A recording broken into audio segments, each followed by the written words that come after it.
Sign of minus theta minus का sine theta होता है, तो वहीं कॉस ऑफ माइनस थीटा केवल कॉस थीटा होता है। आइए आपको बताते हैं कि आखिर ऐसा क्यों होता है। सबसे पहले हम समझते हैं कि आखिर नेगेटिव एंगल क्या होता है। तो देखिए, अगर ये एक रे है जिसका एक पॉइंट फिक्स है और एक तरफ बढ़ रही है, अगर हम इस रे को यहां से उठा करके लेफ्ट साइड यहां पर कहीं पर भी छोड़ दें, तो जिस अमाउंट से एंटी क्लॉकवाइज डायरेक्शन में इसने मूव किया, अगर उस अमाउंट को थीटा बोला जाए तो ये पॉजिटिव एंगल है, क्योंकि ये एंटी क्लॉकवाइज सेंस में।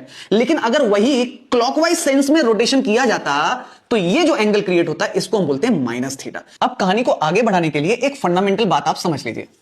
जैसे कोई एक राइट एंगल ट्राइंगल है, अगर उसमें ये लेंथ आर है और ये वाला एंगल थीटा है, तो ये लेंथ होती है आर कॉस थीटा और वही सामने वाला परपेंडिकुलर होता है आर साइन थीटा। बहुत सिंपल सी बात है, कॉस थीटा होता है बेस अपॉन हाइपोटेनस वहां से, और साइन थीटा होता है परपेंडिकुलर अपॉन हाइपोटेनस वहां से निकाल लिया।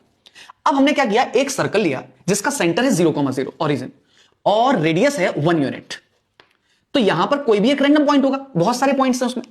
मैंने मान लिया कि किसी भी समय ये वाला एंगल थीटा है। तो अब आप जरा सोच के देखिए कि इस पॉइंट के कोऑर्डिनेट्स क्या होंगे। कोऑर्डिनेट चाहते हैं हम, इसलिए मैं एक यहां पर ट्रायंगल फील कर रहा हूं, अदरवाइज ट्रायंगल की जरूरत नहीं है।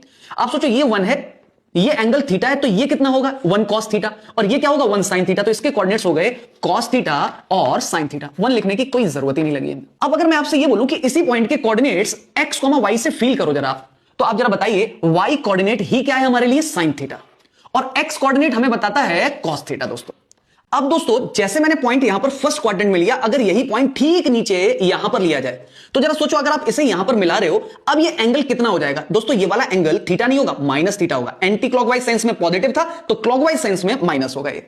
अच्छा, अब अगर ये माइनस थीटा है तो सोचो इसके कोऑर्डिनेट्स क्या हो जाएंगे। This will be cos of minus theta और साइन ऑफ माइनस थीटा। बस अब देखिए, आप मुझे बताइए अगर इसके कोऑर्डिनेट x, y थे, तो इसके कोऑर्डिनेट्स क्या होंगे। x एक्सिस पर तो ये x ही रहेगा, लेकिन y एक्सिस पर ये y था, तो अब ये उतना ही नीचे आ गया, तो ये हो गया माइनस का y।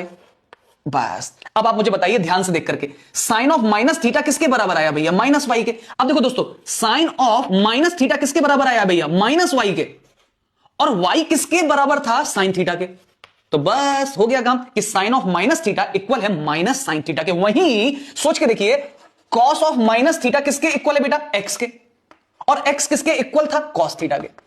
यानी कि यहां से समझ आया कि cos ऑफ माइनस थीटा किसके इक्वल होता है, cos थीटा के। यानी कि अब अगर मैं आपसे पूछता हूं कि cos ऑफ माइनस 45 डिग्री की वैल्यू क्या होगी, तो ये cos 45 डिग्री के बराबर होगा। लेकिन sin ऑफ माइनस 45 डिग्री की वैल्यू माइनस का sin 45 डिग्री, यानी कि माइनस का 1/√2, और ये 1/√2। उम्मीद करते हैं कि बढ़िया सा लॉजिक आपको समझ आया होगा कि कैसे होता है। अगर हां तो कमेंट करके बताइएगा। राधे राधे।